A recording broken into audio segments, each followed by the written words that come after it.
This program started. Thank you, Laura. So excited to be here with everyone, and in particular with AFHU hosting Emery, our guest tonight, Olympian speed skater extraordinaire.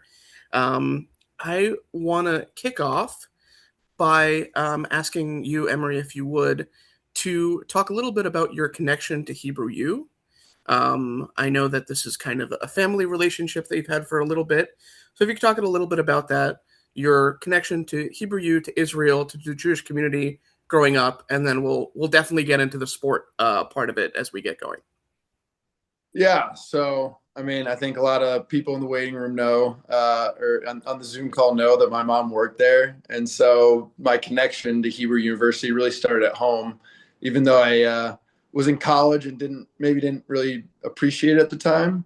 But I know my mom's work with AFHU while I was in college. You know, we had conversations about Israel and the university, and they were part of our daily chats because my mom and I talk quite frequently, as some of you may know.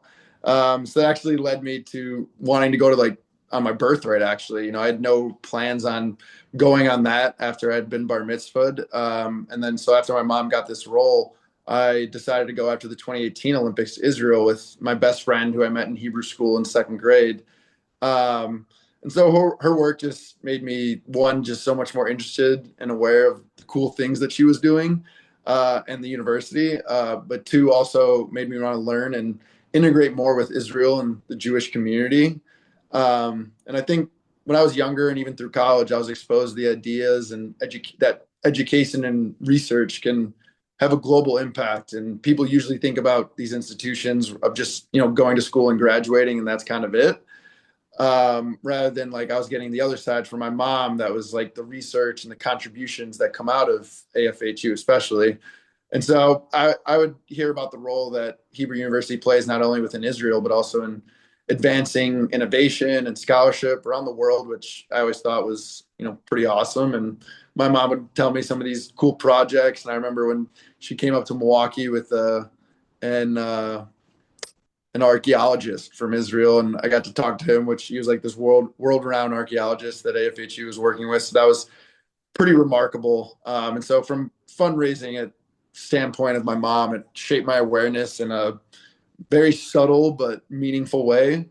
And so as I've gotten older, I've come to appreciate how unique that exposure was. Not every day you get to hear about some of the behind the scenes stuff, what she was allowed to tell me, of course, especially the unique and cool things that they were involved in. And so it gave me a deeper respect for the academic communities as a whole. I always just thought of school as just, you go to university, you graduate, you get a job, and that's really it. And so having something like that and staying connected to something larger than just yourself and pretty much just making me feel insignificant about the fact that I was just going around skating in circles.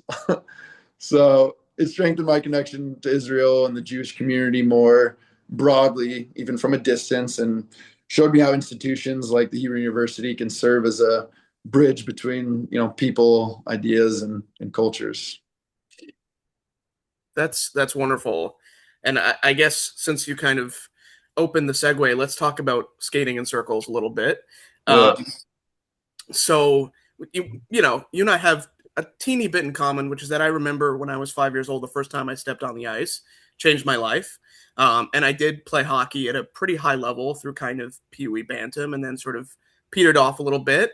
Um, but I was a goalie, and it never occurred to me to look at a pair of skates and say, "I'm not interested in the stick. I'm not interested in the puck. I just want to see how freaking fast I can go on these." That never crossed my mind, but it clearly crossed yours. And so, talk to me a little bit about how speed skating came into your life and why that sport in particular. Yeah, so I was also like you, I was also a hockey player. But I think my story starts before that because I think the only reason that my brother and I learned how to skate was because I think my mom and dad, or I know that my mom and dad didn't want us embarrassing ourselves if we ever took a girl on a date to the ice rink. So they didn't want us to be that guy that was clinging onto the boards or tripping over their laces. And so that snowballed into hockey because, fighting wasn't allowed in the house, so I needed a legitimate way to go out there and hit some other kids. And then from there, we played a ton of sports growing up, and I don't know if it's was my mom's goal to keep us out of my brother and me to keep us out of trouble, or if that's just a trait of all Jewish mothers to make their kids try every sport under the sun.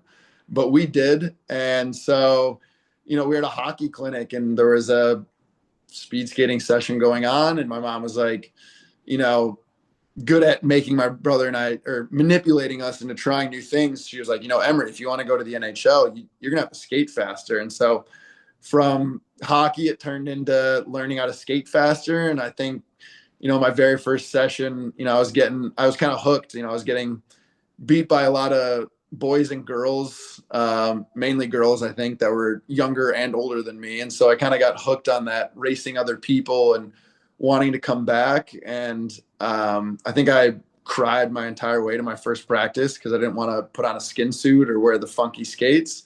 But my mom, bless her soul, she got me there and she had me try it, and I stuck with it. And after a couple practices, I was just in love with the head-to-head competition. And so then I kind of snowballed from there and started making some progressing and going to like nationals and some international junior competitions and then senior competitions, which eventually led to the Olympics. Amazing. And I just want a quick question about that road to the Olympics. Um, I think there are two things that you hear elite athletes often talk about. One is resilience when things get hard, just pushing through. And the other is consistency, routine, getting up every morning, even when you don't want to, and just doing it, pushing through the workouts. Can you talk a little bit about those two sort of anchor values and if there are any other kind of keys to the difference between an average guy who goes skating and someone who can really compete at the Olympic level? Yeah, I mean, I think you pretty much nailed it there. I mean, I think those are like the two of the biggest things. And, luckily I had my mom at a young age when I wanted to go hang out with friends or maybe not go to do sport, do any sport. My mom was, and dad were really good at just pushing my brother and me to just go to do the sport, just go out, have fun. I think mainly get us tired so we wouldn't, be running around the house. But those are like the two biggest things where they consistently had to show up and do our best every time. And once we started something, we really had to see it through. And so I think my mom and dad both have a very strong work ethic. My dad would, while my mom was working full time, my dad would work before my brother and I got up from school, and he'd work after he put us to bed at night. And so I think that was kind of always ingrained in my mind that always trying to get better, always trying to be working towards something. And so, we train a lot. We train 11 months out of the year. We train twice a day for, 5, 6 days a week. So it comes to be a lot. And so, my biggest things were just, showing up every day. You want to get 1% better. You want to, see the workout through, do the best that you can. It's tough in a sport like speed skating where you're racing other people, but at the end of the day, you're really just racing yourself. And so, you approach trainings where you're just trying to better yourself rather than, it's tough to, you want to go out there and compare yourself to what other people are doing all the time. And you just really can't do that. And so it's a grueling sport. I think, 80% of the time when I go out and race, I'm unhappy with the race, whether it's the time or how I skated it or the execution. And I think that's kind of what kept me coming back and made me really good at critiquing myself and, being hard on myself, but also keeping myself hungry and eager and wanting to come back and just get that little bit better so that I, don't have to face that disappointment after each race. And so, yeah, there's a lot of sacrifices that we've made. We've spent Thanksgivings and Christmases and, Russia or Kazakhstan or Japan, all over the world, but it's all part of the gig. And I remember, the making my first Olympic team was, skating a 10K on New Year's Day. And I really didn't want to skate that race. And, I think I could maybe had made the team in a different distance, but my mom was like, and coach, it's important to have a good coach behind you. I think my coach from when I grew up skating, Steve Penland's on. So, it's great to have good coaches, but at the time I was with a different coach and he was pushing me, and my mom was pushing me like, you got to do this race, you got to do this race. And it was on New Year's Day, and lo and behold, came out with a personal best and a great race, and making my officially qualifying for my first Olympic team. You mentioned your coach is on, so I'm sorry about putting you on the spot, but I'm going to. Um, what makes a good coach or a good mentor or a good supporter, other than technical know-how of whatever sport, but other than that, what makes a good coach for someone who wants to be elite at something? I was actually talking with some people about this the other night. It's such a tough thing to balance because you're wanting to keep kids at a young age involved, but you're also wanting to push them because no kid wants to go to a competition and get last place. Everyone wants to go and win, but it's the practice and doing things on the side that are going to make you win those races. So I think the toughest or the best coaches are the ones that really walk that line of making kids work hard, but at the same time, like allowing them to have fun and just be kids. Because at the end of the day, like there's so many people that do this sport and jump into the Olympic training program, and they're burned out by the time they're 14, 13 years old. And so I think supportive coaches that can balance the fun and the hard work are really what make the difference and what kept me going. I know Coach Steve did a great job of that when I was younger. Yeah, thanks for sharing that. Um, I don't have all of your stats from your competitions in front of me, so I don't really know kind of the trajectory of your career per se. But I know that in the Olympic world, right, you made the team twice. If correct me if I'm wrong, did not medal, made it a third time, won the bronze, and made it a fourth time, won the silver.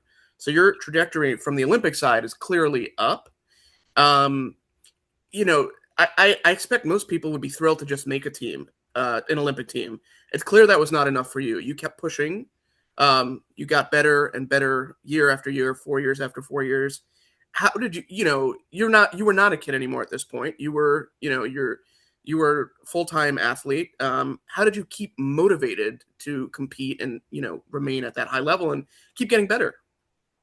Um, it's really tough. I always, it wasn't a straight path. I know maybe on paper it kind of looks like, no medal, bronze, silver, but along the way there, I think there was like a second to last place finish in 2018. There were years where I was, skating slower than I had years prior. I remember when I got mono when I was in college and kind of all of my, it was the first time being away from home. So I kind of had to manage my own schedule and make my own meals and coordinate with my coach on my own, and I had my classes on my own, and that was a lot. And then going through mono and getting this setback, so I guess it could look like a straight path, but even with that straight path, or what you would think is a straight path, wasn't really because, from the year of that set, my third Olympic team, that bronze medal, all the way up until this last Olympics, we had, I think, 5 consecutive seasons of being the best team in the world in that team pursuit event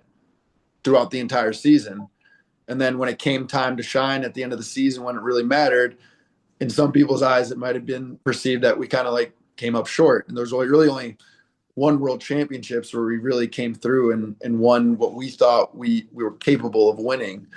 And so it's just really, there's a lot of ebbs and flows. And it just kind of goes back to what you said earlier about that resiliency and that consistency and just showing up. And, you may have been dealt a bad hand, or you might be going through something or excessively exhausted. And so you just have to do that, whatever that is, whether it's rest or whether it's training harder, you just have to make those judgment calls, adjust your plan and figure out, what the next step is. And I think it helps to, it's a 4-year program, but there's also one season within every Olympic quad. And within that season, there's months, there's weeks, there's single days that you can kind of set these individual goals for and work through. And that's kind of what motivated me when I trained, is because that I knew that this one little workout was part of a large grand scheme of thing. It was just one puzzle piece and a part of a massive puzzle. Wow.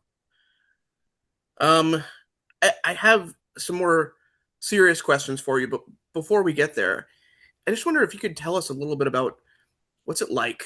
What's it like to be there at the games? What's it like in the Olympic Village? I feel like a lot of us, whether we're watching at home on TV or even if we're fans who go and see the Olympics, we follow various storylines and this and that, but to be a real kind of part of it, what tell us about it. Yeah, and I won't know this for a fact, but I imagine it's a lot more exciting to be a spectator than an athlete. Or it's probably a lot more exciting, I should say, to be a spectator that's not a family member of an athlete either. Because, for a skater, some of my races weren't until the third to last day. I had my girlfriend didn't compete till like the day before closing ceremonies, and that was the event that she thought she could medal in. And so this whole time, and I imagine for my parents too, it's kind of this massive buildup. It's this accumulation of 4 years of hard work and training, and that could come down to a second or 2 seconds or even a hundredth of a second. And so it's quite stressful. Like most competitions, you're at the hotel, or in this case, the Olympic Village. And you go to the rink, and then you come back, and you're just trying to. Sorry, there's a ambulance going by there. You're just trying to recover and be on your best for your race. And that's quite stressful because, throughout a season, maybe you aren't the best one weekend, but that next weekend you're the best. But at the Olympics, it's the Olympics, that's it. And so it's really not as exciting as, I had family there and they were traveling to Lake Como and Verona and, all the mountain villages. And I was sitting in my room getting all the pictures, saying how cool all those places were. And I really didn't go outside of the village all that much. And so it is a really cool experience. You get a lot of cool free stuff. You get to do some incredible experiences, but it's a lot of buzz around. It's. I think this is like one of the most important times where you see like some of the people get distracted from all that buzz and all the clothing and all the famous people and all the, wanting to go around and see the city. And then there's the people that are a little bit more, at least I was for this team pursuit event, more strict about like, okay, I'm going to the rink and I'm coming back to the village. And I didn't go to a single event before my race, but then we had the foresight to request tickets to the men's gold medal hockey game, which is the day after both of us were done. And so like, we were like, okay, if we're going to go to one event, there's one event going on after my girlfriend Mia was done racing, which she medaled in. And that was the men's gold medal hockey game. And so like, okay, if we're going to go to one, we're going to that. And it quite a game. It's pretty cool. That was one heck of a game. Yeah. Um, were you ever envious of your teammates on Team USA who were done, day 2 or 3 and got to just chill for the rest of the time? I'd been on that side of it in 2018. I was done pretty early and I got to kind of do that. And it's pretty exciting being a medal contender. There's people at the games that are going there and being at the Olympics is their Olympics. And then there's people that go to the Olympics and they're really trying to medal. And it's a lot more stressful. But, I think I'll have time in the latter years of my life to go do things that are more, social and touristy at the Olympics. Sure. Makes sense. Um, let's talk a little bit about Jewish identity and the sport. How, did you feel any overlap between your Jewish identity, Jewish practice, connection to Judaism or Israel with regard to the sport? Did you ever had any Jewish teammates, coaches, or were they two totally separate worlds for you growing up? They were generally two separate worlds. There weren't too many Jewish speed skaters. I think, I didn't run into. There was a short tracker that I met at the Olympics in Beijing who was quite good, who skated for Israel, and that was always cool. I remember I traded him for a USA coat for an Israel warm up jacket, which was pretty special. But it's one of those things that you don't really realize just because it's I'm a speed skater and I'm Jewish and it's just who I am. I don't think of it as anything special or anything greater. But, at the end of the day, like, after we won our medal, we're walking through the mix zone. And this is, 20 minutes after our race is done. We have our medals, but we haven't really quite processed what was happening. And I'm getting to the end of the mix zone and there's a reporter from the Times of Israel and he's rattling off all these facts and he's telling me, he's got the biggest smile on his face. And here I was, we're just a little bit distraught and tired about, and still trying to process the race and what just happened. And here he was just telling me how cool it was and how unique it was and how special it was. And that really, I think, that and seeing my family right before going into the mix zone were two things that really like changed my perspective on our medal of like, man, we just lost the gold to like, man, how cool is it to now be a two-time medalist? And this one's, maybe not the gold medal, but it's better than the bronze medal from 4 years ago. And so, with there being not a lot of Jewish Winter Olympic medalists and very fewer Jewish Olympic medalists that have, multiple medals, it's really like made it really special and had a deeper meaning to, my success. And so it's really nice to have that community behind me. And every time I'm reminded of it, it definitely, I have a special, a warm feeling in my heart. And so I'm always proud to be representing such a small but great community. And in the grand scheme of the world, I guess it's, makes me proud to be Jewish and successful in a sport. And, obviously really special to wear USA and be representing the flag every time I step to the line. So I never took it for granted. And I think that's part of the reason I never quit races or quit trainings or, quit anything, just because I knew I was representing, not more than just myself out there. So I actually, in preparing for this interview, I read that Times of Israel article you're talking about, and I just want to read the opening, which is, while such distinctions aren't officially documented, it's safe to say that American speed skater Emery Lehman is now one of the most decorated Jewish Winter Olympians in history and may even top the list. So there you go. Congratulations on that. Appreciate it. Appreciate it. Um,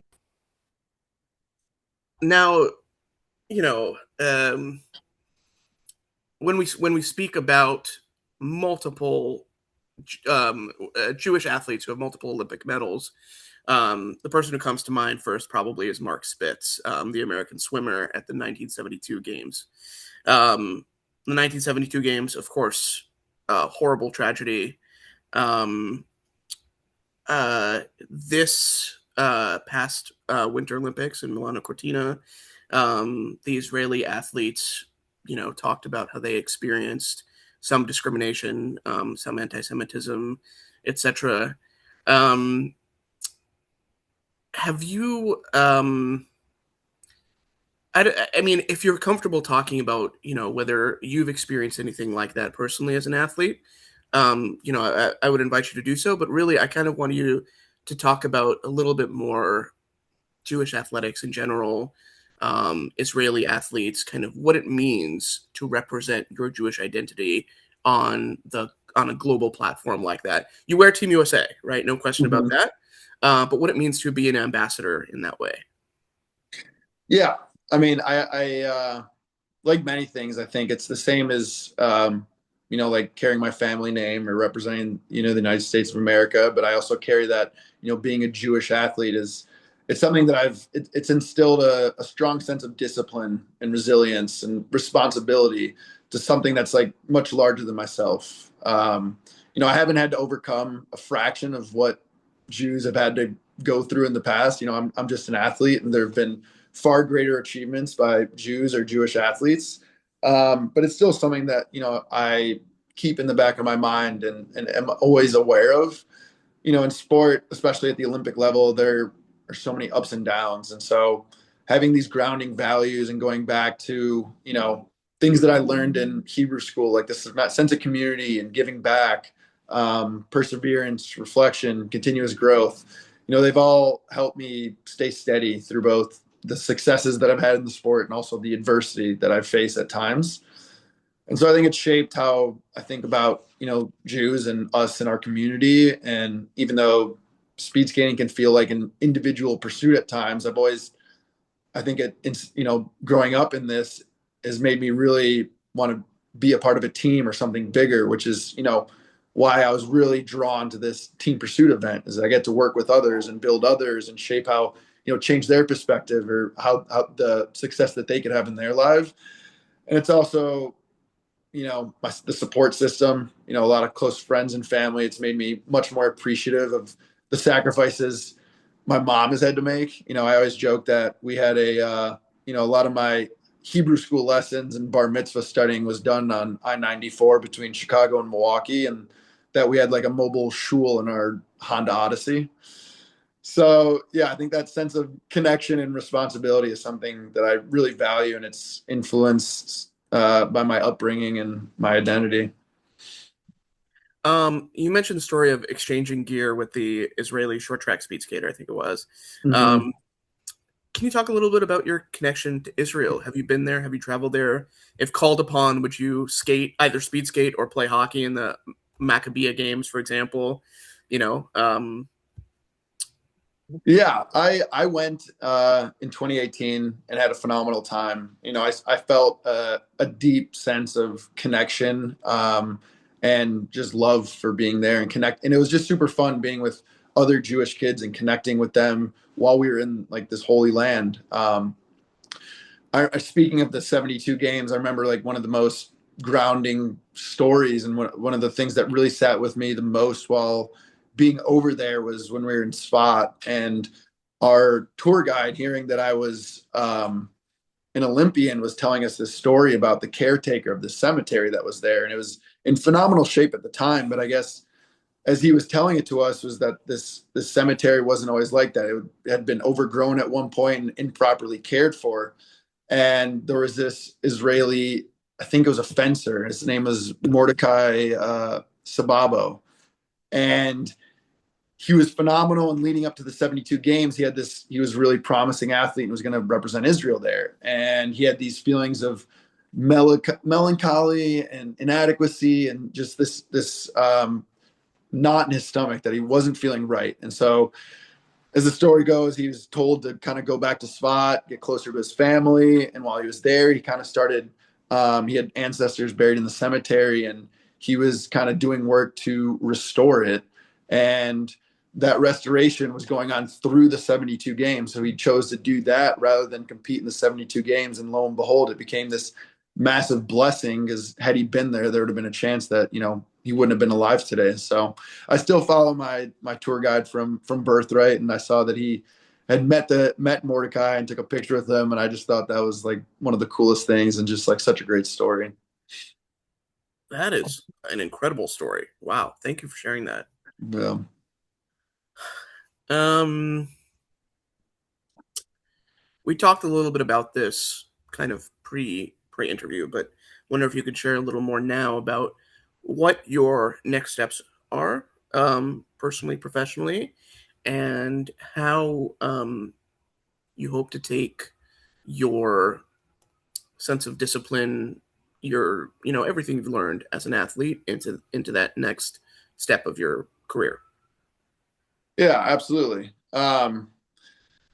I think one of the biggest things that I've learned was just like how to stay consistent over a long period of time. I think if you would ask me after 2014 if you thought that I could medal at the Olympics, at 17 years old, ready to take on the world with a squirt gun, I would have told you absolutely. And I without skipping a beat, I would have said yes. And then if you were to come back at me 4 years later after barely making the Olympic team and just having an awful performance there, I would have been like, I don't even know if I'm going to continue skating. So it's one of those things where it's really taught me to be consistent and just show up, and that can make all the difference in the world. And at the Olympic level, success isn't about one great day. It's about showing up every day and doing the work and trusting the process, even when the results aren't immediate.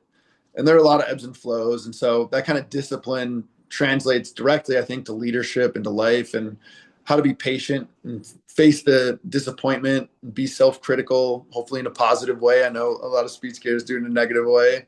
Um, and so, and then we talked about the resilience earlier, which I think is a huge one. We face constant setbacks in sports. Sometimes you're train all summer, and then the first race of the season you're slow, and then you kind of have to trust that the fact that the plan was to be fast at the end of the season when it mattered at the Olympics or World Championships, and not early on. And so whether it's injuries or losses or whether things just don't go your way, you just learn how to respond and adjust and keep moving forward just one step at a time. And after a bad race, you just want to quit, but it teaches you to just show up and do the next thing. And so that ability to stay steady under pressure and not be defined by a single outcome. Sorry, dog barking. Hey, sorry about that. You never have to apologize for dogs barking. Yeah, That's it's good. she's just getting used to the house here. So it's incredibly valuable to the real world. And So then I just want to push you a little bit before yep, a lot of people talk about keeping self criticism positive. How do you actually do that? How do you make sure to keep it healthy and yeah, not let it, overtake you? yeah. For me, this took a lot about. For me, a lot of that was, like keeping a positive mental attitude. PMA. I feel like it's talked about a lot, and I think a lot of times you're self-critical and you want to talk yourself down and just beat yourself up, and everybody does that, but not many people talk in a way that what's actually gonna be helpful and make me better the next time I step to the line. Telling yourself that you're slow or you're out of shape or that you did everything wrong, that's all in the past. That's things that can't be changed and things that aren't going to help you moving forward. So I think a lot of the things are like, I was always a big fan of like writing things down. And that's like, I like my mom, I have a busy mind. I have trouble falling asleep at night. So I always wrote things down and I would just write down, okay, like this was bad. Okay, why was it bad? And just kind of dissecting why it was bad. And then going through it in my mind of like, okay, from that, what can I change between now and my next race to make things go better? And if it's something that's out of my control, like the ice conditions or, then that's out of my control. But like, what's in my control? Okay, are my blades, is my equipment ready? Am I ready? Am I getting enough sleep? Am I eating the right thing? So it's a lot of those little things about, being self-critical in a way that's actually going to be you know, a positive thing that you can turn around and change what's going to happen in the future, hopefully. Okay. And now I'll leave you to answer the second part of my previous question, which is what are your next steps? Yeah. So, next steps for me are kind of moving forward from sport. I'm going to go, coach at the club I grew up skating at. I love doing that. I love, giving, I think the club has given me so much and has given me all these opportunities in life that I just couldn't step away from the sport and not give back. So I'll be joining. I know we talked about him earlier, Coach Steve over at the Franklin Park Speed Skating Club, and coaching over there, and hopefully trying to grow it and teach them whatever knowledge I may have to pass on. And then also, despite studying engineering for 10 years, from my bachelor's to my master's degree, I'm actually pursuing a role in finance over at Merrill Lynch, and that kind of drew me a little bit more because I really love interacting with people. I love the face to face, and so I really wanted a career and a job where I could speak to people, not only speak to people and build relationships, but also help them. I know I'm at the end of the day, I'll be getting paid to do it, but it really kind of warms my heart to be able to help other people. And I think that's, what better way to do that than as a career? That's tremendous. I think I've got a few more questions, but I think at this point we can open it up to questions from the crowd. I know that we have some family and family friends of yours here. I just want to say complete immunity, total safe space.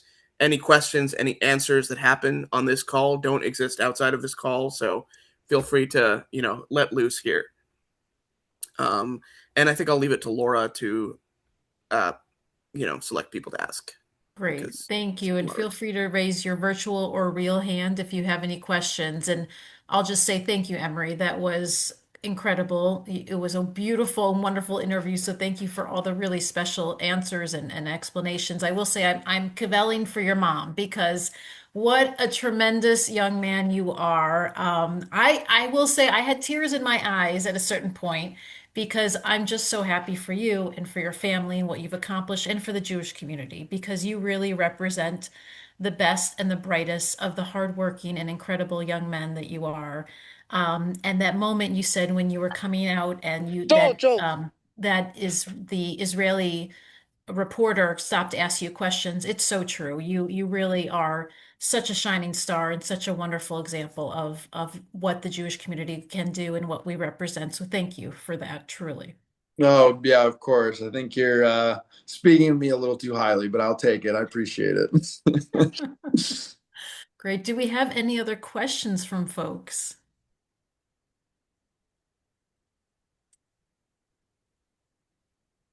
Well, David, you did too good of a job for interviewing.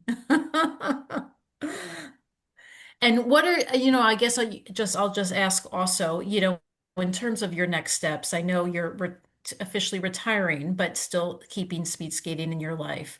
What is one takeaway that you would give advice to a younger speed skater?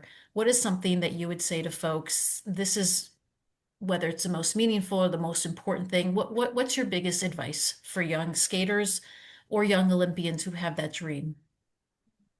Yeah, I mean, it's really tough to dial it down to one. And I feel like we've talked about the resilience and the showing up and all that. Those are, I mean, I guess I would narrow it down to three things. It would be being consistent, so showing up. I think that's one thing that my mom instilled in me when we were younger. Is like we weren't half in and half out of anything. It was either you're all the way in or you're all the way out. It wasn't like we didn't. Yeah, we weren't one foot in, one foot out. If it was you were in speed skating, you're showing up to the practices, you're showing up to the meets, and you're doing it all.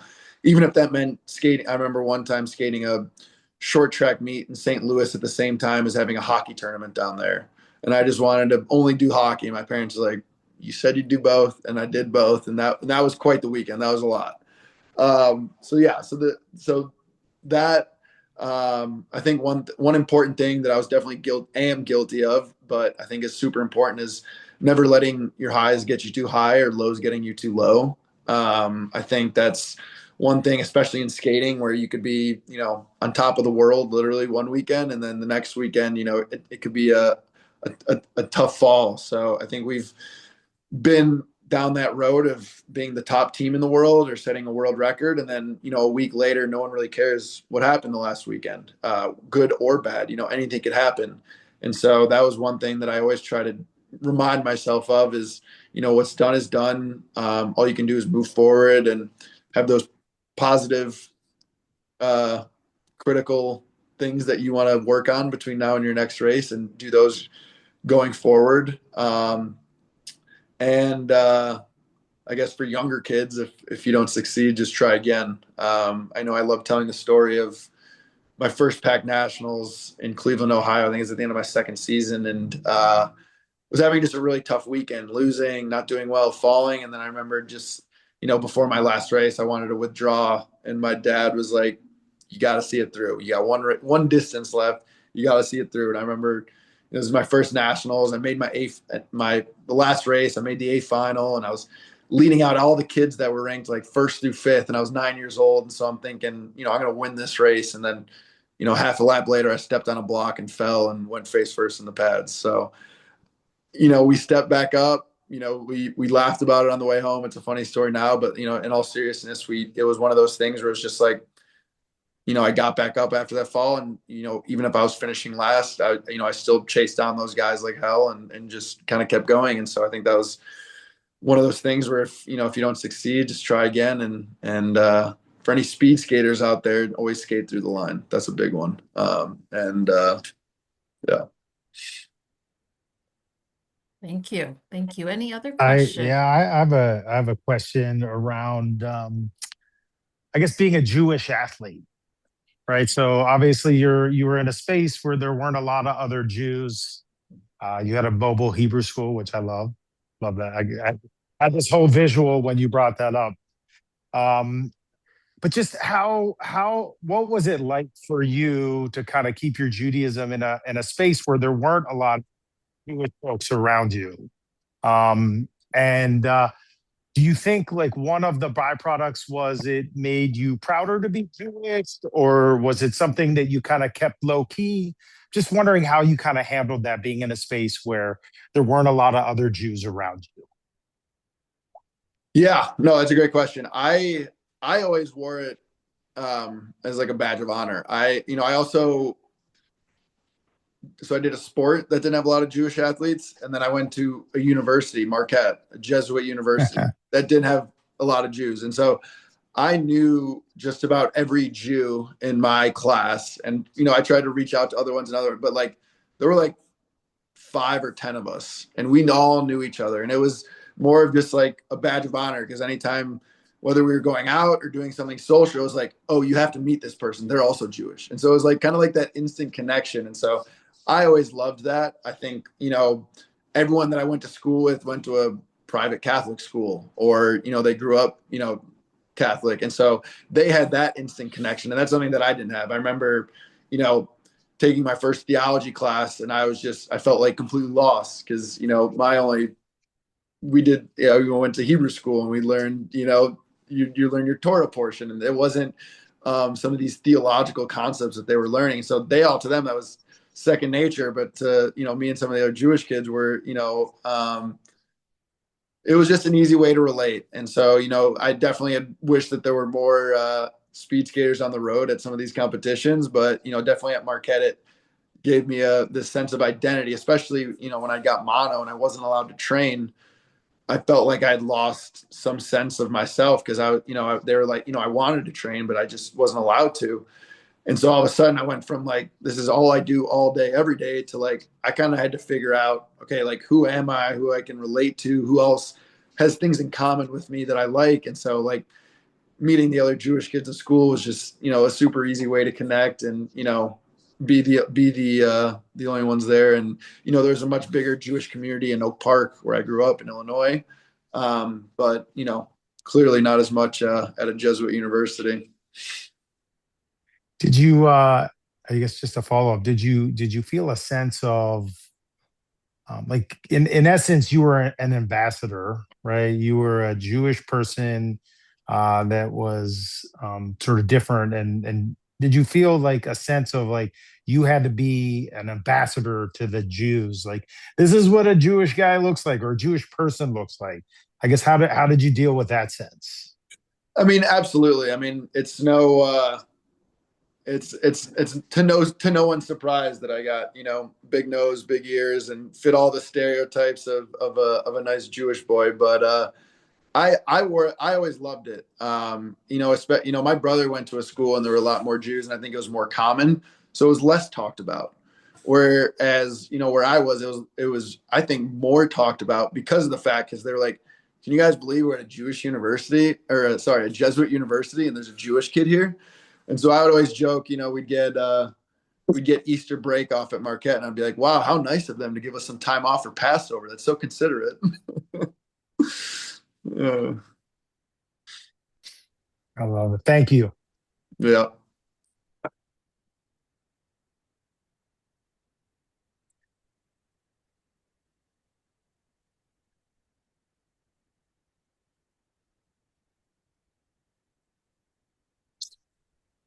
I guess, man. Laura, I think you might be muted. Laura, I think you're muted, Laura. Oh, Laura, you're muted. Yeah. That would help. I was just saying, any more questions? Great. Well, I think this has been such an incredible talk, and I really want to thank you, Emery, for joining us tonight and sharing a little bit of your Olympic and your Jewish journey. And of course, a special thanks to your mom, Yeah. who is a special and wonderful person. And I just love the incredible bond that you all have. It was really evident by your talk tonight, just how much of a role she played not only in your Olympic and speed skating career, but in your life. And it's, having that Jewish mother is something special. It And she is a is. special lady. So thank you, Marcia, so much for everything. And Emery, I hope this is just the beginning of your journey with AFHU. We'd love to welcome you warmly into the family. Would love to get you to Israel again. Bring your girlfriend. We'd love to have you come with us and experience Israel and the Hebrew University now as an adult. So it would be wonderful to get you back there. And to all your family and friends, thank you so much for joining us tonight, and for supporting Emery on this journey, because it takes a village. It sure does. And it seems like you've had a wonderful village. And that's what we like to think of ourselves here at AFHU. We are a family. We are a community of supporters for Israel and for each other. So thank you so much for being with us. David, thank you for moderating tonight. And we'll really look forward to the next opportunity to talk again. Yeah. Thank you for having me anytime. I'd love to. Amazing. Yep. Thanks, everybody. Have a great Thanks. night. Thanks, David. That was great. Thank you, everyone. Appreciate it. Good night. Hey.